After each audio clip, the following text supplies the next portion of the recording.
Hi, welcome back to the Speakerstack music channel. This is Ant. I'm going to do a series of videos on how I've created a techno rock song using Ableton. This is a starting video where I'm just going to give you an overview of how I've set the song up as a scene in Ableton.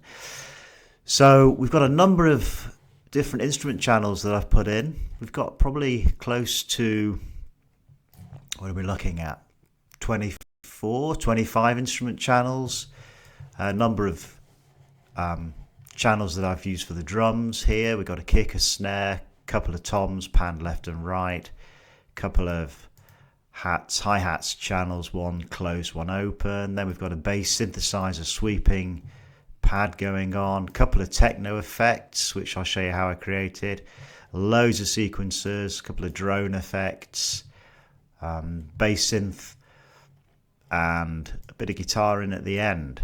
I've set the BPM at 122 beats per minute.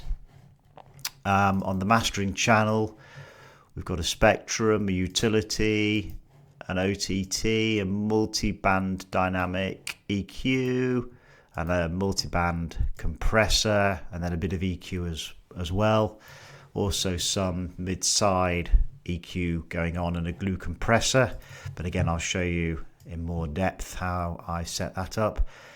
And finally, I've also used a couple of third-party plugins for one of the techno effects. I've used a Serum, a wavetable synthesizer, and for the I think it's this one I hope it's this one, yeah, for this one I've used a Cthulhu third-party plugin from Xfer, and again I'll show you how I've set that up as well. So really this was just an introductory video just to set the scene. I'm going to break down each of these instrument channels one by one, give you a very quick overview of how I've created the sound, what effects I've used, what instruments I've used in Ableton, how I've produced it. This is a big track, there's lots of different things going on, so I'll try and do it bit by bit, and hopefully by the end of it you'll have an overview of how I've created the track.